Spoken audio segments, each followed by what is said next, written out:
Hello, everyone, and welcome to AdAge's Publishers Panel, where we have a brand and a technology partner provide us perspective and thought leadership on a key topic that we're all endeavoring to solve. I'm Josh Golden, the president and publisher of AdAge, and on today's panel, we're going to speak about how doing good in general can help drive both society and business forward, and how brands can take meaningful action to drive real results. Today, I am joined by two very famous CMOs, Chris Brandt, the CMO of Chipotle, one of my favorite brands. Welcome, Chris. Thanks for having me. You are welcome, sir. As well as Sai Coppola, the CMO of Sheer ID. Welcome, Sai. Hi, Josh. Thank you for joining me, gentlemen. I appreciate it very much. I want to also welcome our guests that are watching us live. They can jump on and say where they're from. We'll do a little shout outs a little bit later, as well as we'll have a live Q&A at the end of the panel. So feel free to post those comments right into the social stream, and we'll have the ability to ask both Chris and Sai direct questions regarding the panel. So if it's okay, let's just jump right on in. Great. Awesome. All right. So Chris, we're going to start with you. Consider today's current environment and the crises that all brands and frankly all of us as human beings in the country are facing. I think it's really important. Well, I've seen how so many brands that have purpose embedded into their core basis of already existing, that it's easier for them to pivot and create content that makes sense. But purpose, it seems like purpose has been built into Chipotle's ethos for some time, as far as I understand. Maybe you can talk to me about the importance of that and where Chipotle stands today. Yeah, I think, look, and when times get tough, I think you want to lean into what your core values are. And at Chipotle, we're lucky because our brand purpose of cultivating a better world was here with the founder, Steve Ells, back in 1993 when the brand started. And so I think for us that's a great North Star for us. And I think you can feel that not only, in the headquarters, but you can feel it all the way down at the store level where, what we're preparing is what Chipotle is responsibly sourced real food prepared fresh every day with classic culinary techniques. And our employees feel good about serving that food to their families and their friends and their communities. And I think that really helps you in a tough time lean on your values, right? And that lean on that cultivating a better world. And what does that mean? Well, it means that we got to do the right thing by the people that are in the company, by the planet that we're on, and through our whole food with integrity and supply chain. So during a tough time, that's exactly what we leaned on. And I think it made a lot of our decisions pretty easy. I think that we had to do. We know we had to pivot like everybody else, and we leaned into our digital ecosystem. But we also did a great job, I think, of communicating with our employees and making sure that they were safe and that they knew the company was behind them. And I think that really helped the company really come together, adapt to a much more digital environment than in-restaurant environment. And I think it's going to enable us to come out better on the other side. Yeah, I've been traveling this weekend, and the lines for at restaurants, it seems it's surprising to see that quantity of individuals attending. Even though it's just a drive-through experience and looking to not necessarily cook at home. I'm curious, that loyalty that you've developed. How do you? What role does loyalty have in continuing the relationship with Chipotle and with consumers?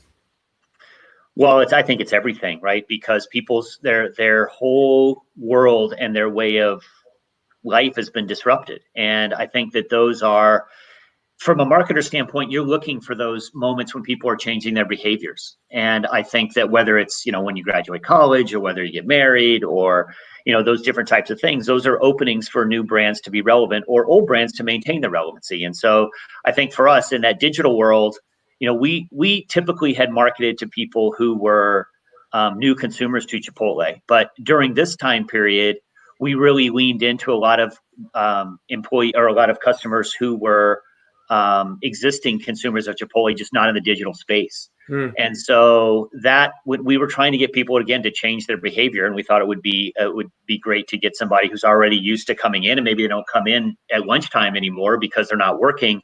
But how do we convert them to the digital space? And I think so. You're looking for opportunities, and maybe in the digital space, we look for them not only just new consumers, but our own existing consumers, just trying to get them to pick up a new habit. And look, when times are tough, the good news is people's desire for real food didn't change.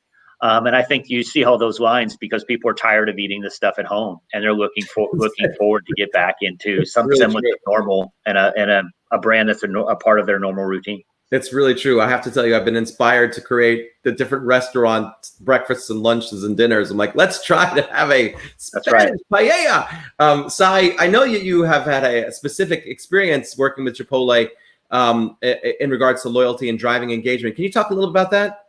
So we had an exciting project. Literally over 2 weeks, we did this project with Chipotle, where Chipotle, as the COVID crisis came about, and Chipotle wanted to contribute to the frontline workers in this pandemic. So we partnered with them where they gave away 100,000 essentially burritos all went away in 2 hours. What we do to frontline workers, what we do is we essentially in an online world verify instantly if that person is a medical worker or not. So that enabled Chipotle to give to the cause they were focused on at that instant.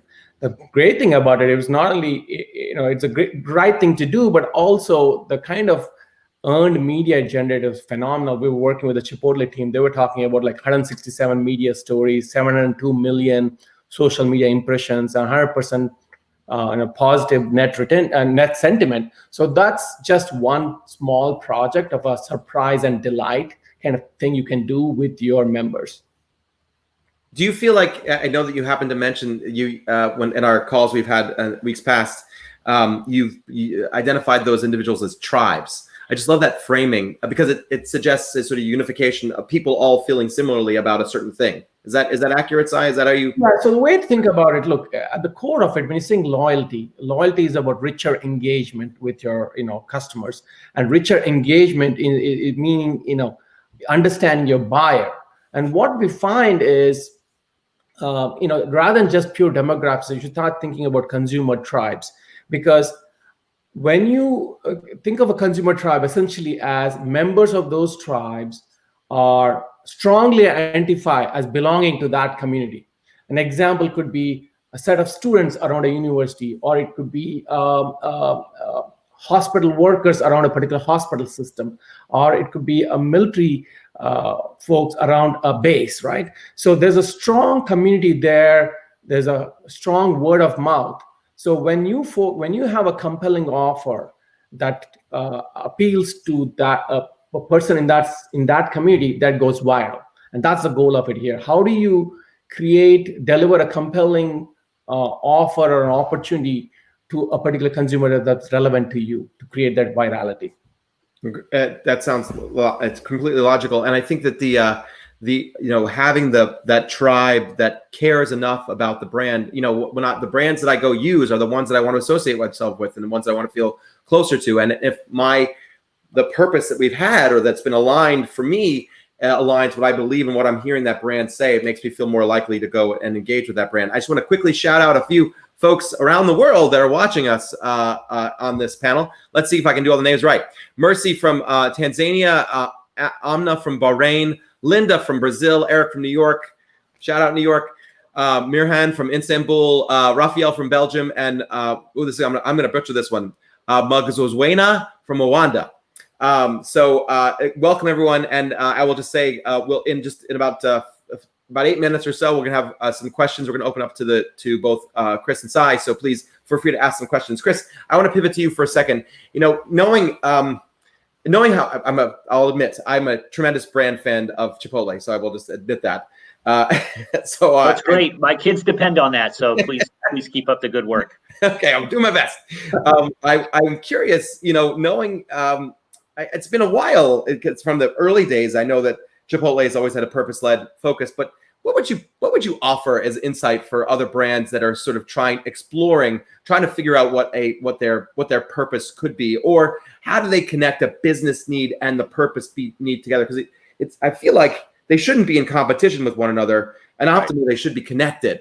I feel like you'd be a perfect person to help guide brands and agencies that are looking to sort of solve this particular challenge. Yeah, I think you're right. And you mentioned it before that consumers are looking more so now than ever for brands that they want to understand what the brand's values are, and for brands that align with their values and their principles. And we're lucky here at Chipotle that we've had Cultivate a Better World from the beginning, and so that helped us do things like, it was easy for us to do healthcare heroes and give back there, and racial equality things, and those incidences, because we could lean on the values that we had before. But not every brand is that lucky, and I think in those it's important. You can create a brand purpose, and it shouldn't be at odds with your business. And so I think you had to look at, how do consumers use your brand? What are they feeling? What do you want them to feel when they're using it? And then you can decide and what your purpose is. And that's an executive level conversation that you should have and get everybody's buy-in. But once you've agreed on those core brand values and what that purpose is, then it can help guide your decision making, whether it's buying organic ingredients or doing responsible things by the supply chain, and sourcing responsibly, whether it's beef or whether it's jalapeno peppers or whatever. Those are real core foundations that I think that, and it doesn't have to just be restaurants. But in short, if your brand doesn't have a purpose, that's okay. You can make one up. And that doesn't make it any less so as long as you live it, right? I think one of the earliest advices I got in marketing was be, then do, then say. And so, companies do good, and you can find those things that they do good and do well, and create a purpose around that of what you'd like to do more of. And I think that if you do that, then you'll be in good shape, and then it'll be easier to make those decisions in social and digital and brand actions that may have been hard or may have been disparate before. Do you think obviously it's delicate right now for sure to sort of develop a brand purpose, like now we stand for this? But if you didn't have that beforehand, is now the moment to sort of figure it out, or should brands wait and arrive at when it feels organically natural? I think that whole part of be, then do, then say, right? It's like, well, what do we think we want to do? What do we think what this brand is stand for? We don't have to tell everybody right now, but we have to start acting like that. Because you don't just want to say, well, now our brand purpose is X. Because you saw with, I think, a lot of the racial equality measures, that brands would come out and say things, and they were in social media. It can be a brutal place, and they get called on actions. They said, well, you say this now, but what happened last year when this happened or this happened? And I think that's where a brand can get into trouble, is doing things announcing that they are something that they contradicted with actions before. So I would just figure out what your purpose is, take some actions that are consistent with that purpose. And then when you announce what your purpose is at some point down the road, then you're like, okay, they have been walking the talk. And so it makes a lot more sense. Yeah. Sai, do you have any thoughts about how the brands you've been working with and how they connect to purpose, and how, whether or not have all the brands that you've been working with had a purpose defined beforehand? Not necessarily, right? So actually, the bigger challenge in most brands is they almost have two silos. There's a brand marketing team and there's a performance and acquisition marketing team. And many times they're not even connected together. What we have seen really good brands do is acquisition marketing is actually rooted in brand marketing. That makes sure, whatever you're saying out in the various channels is aligned with whatever your purpose and mission is. Now, going back to, Chipotle is in a great story where they actually had a mission right from the beginning, and they lived that mission, right? So, but at the same time, you can still support the right social causes, even if that's not core to your mission, as long it is tied to your demographics or target audience, right? If something of really value to your target audience, you can do something to that with that audience related around a social cause. And let me give you an example, right? Lowe's, which in the home improvement business, they now historically they've also been doing a lot with the military, given the history, but they found out that one of the core audiences was do-it-yourselfers. They tend to be 30s, 40s, male, resourceful. What they realized was that aligns very well with the military audience, so they started doing many more things with the military community. Along with, when you sign up for the loyalty account, one of the questions they ask is, are you part of the military community, and instantly verify them. What that allows you to do is, now as a military member, you walk into a store or online, you automatically get 10% off. And now the consumer is actually explicitly given information about themselves, like their name, date of birth, and their military status, which then allows the brand to engage with the consumer on a regular basis, on an exclusive basis, just with that community. So you have an exchange of value where the consumer is saying, yes, I'm going to give you information about myself in return for some value. Yeah, I think it's very interesting to hear how that audience, it's totally it's 100% logical to have to make that connection across from a consumer to a brand and have those people feel like they're aligned with that brand in particular. I'm overwhelmingly aware of the kind of the environment that brands and marketers and agencies are all living in, pandemic plus the civil really revolution and evolution that's so very needed right now in our country. And I'm doing a lot of listening and learning and reading and watching and being as smart as I can be. But I believe that it's overwhelmingly important to endlessly talk about it and communicate that to other brand leaders and non-brand leaders, just to talk about, give the open door opportunity to communicate about it. But I think so many brands are afraid right now to say or do or act or do the wrong thing. What advice can you offer, Chris, to help avoid or deal with potential missteps that are literally any brand is bound to make? Yeah, look, maybe one of the easiest things to say and hardest things to do is really know yourself. And by knowing yourself, knowing your brand, I think self-awareness of your brand is really important. And to know, I think it is very difficult to navigate, when to jump in, how do you do it in an authentic way? And I think that's one of the beauties of Chipotle, is that we've really strived for transparency and authenticity for a while. So it made it a little bit easier for us there. But I think, you have to know your brand inside and out, and the legacies and the skeletons in your own closet. And that doesn't mean you can't take action if you have those. It just means you have to acknowledge that and kind of move on. I think, Chipotle had some very widely publicized food safety issues. We frankly were looking for a time to talk about all of the amazing measures that Chipotle's taken since then about food safety. We could never do it because it would dredge up those old memories. But COVID actually, a lot of the things that restaurants were implementing, we had already done. And it gave us a chance to talk about those things more. And we were recently named, one of the safest places, or the safest place that you can go from a restaurant standpoint. So I think, having a chance to talk about what makes you special and things that make you great. And, Sai said it too. The change, people didn't want to hear about food safety until, COVID came up. And people didn't, maybe appreciate the frontline healthcare workers as much until COVID came up. And so how do you pivot your brand and understand what consumers' perceptions are? What do they want to hear from the brand? I mean, for a while, and I think even now, consumers want to know your employees are healthy, your restaurants are safe. Yeah. And those weren't necessarily messages we had high on our radar screen back in February. Who knew the good old days would be February, right? But certainly those are things that we needed to publicize, both in restaurant materials and outside. And people wanted to know how you treat your employees.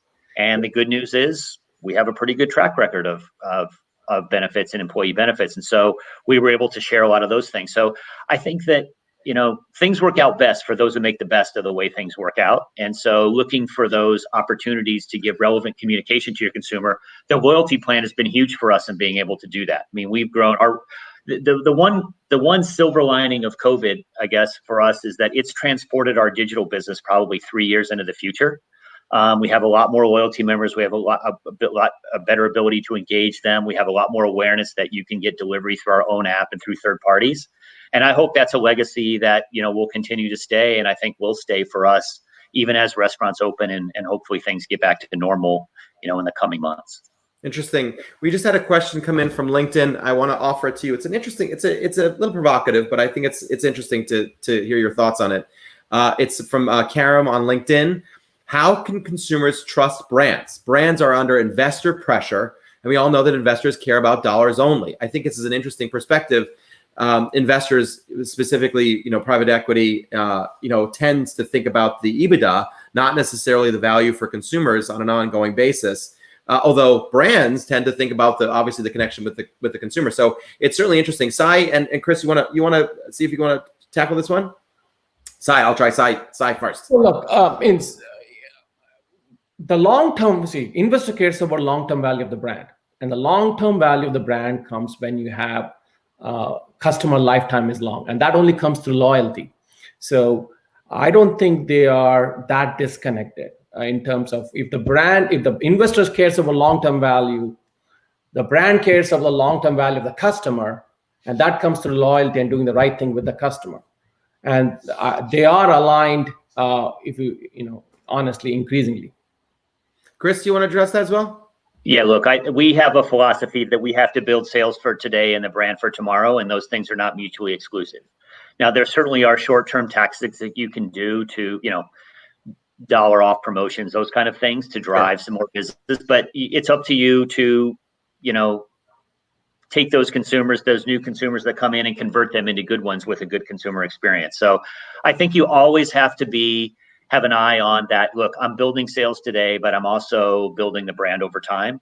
And, if you only build sales today, then you're constantly going to be chasing it. If you only build the brand for tomorrow, you're not going to hit the sales today. I think that's part of the art of being a CMO, is balancing those things out. But I don't think that, if you're not building that brand for the long term, your sales in the short term are eventually going to decline as well. So you've got to have the eye on, your eye on the ball on both those counts. That's totally reasonable. I'd love to know, as we're sort of rounding this out, our time together, I have, I'm in my house, there's some things that I have found that I'm enjoying the change, and some things that I wouldn't mind getting back to. I'm curious for both of you, both Sai and Chris, if you can tell me what's one pandemic related change that you're looking to keep, and what's one that you'd love to sort of let pass, go by the wayside. Actually, I'll begin with you, Sai, if that's okay.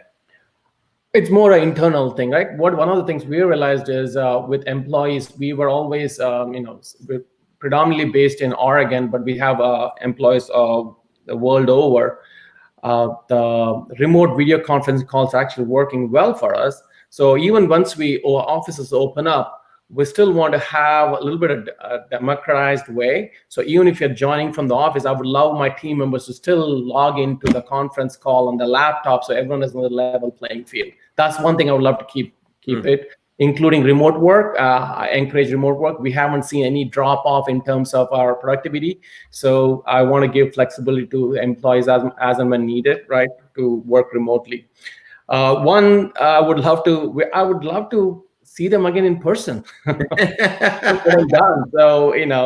looking forward to being back in the office and actually seeing people, Yeah, I feel you on that one. Chris, what's one thing you want to keep? What's one thing you want to let go?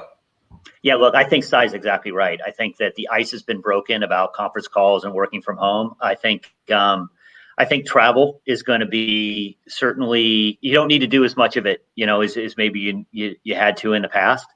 And I used to spend a lot more time on the road, so I'm kind of looking forward to being at home. But I do think I will be glad to get back into the office. I think that the biggest worry, people ask me, hey, what's your biggest worry? I think the culture we've created with our group of folks at Chipotle is pretty special. And I think it's hard to maintain that, when you're constantly just over the computer screen and not together. And so I do look forward to, getting back into the office and helping, build that culture. And there's no substitute for doing that. Will we be more flexible going forward? Probably. But I think that, getting back in the office on a regular basis, I think will be nice. I agree with you. Chris and Sai, I want to thank you both for joining me on today's Publishers Panel. You both did an amazing job, and your insights were really valuable. I want to thank you both for joining me. Thank you, Josh. Appreciate the opportunity. You're certainly welcome. Guys, I enjoyed this tremendously, and I look forward to seeing your company's future success as you grow. Thank you all for tuning in, everybody. Bye now. Thank you. Bye. Bye.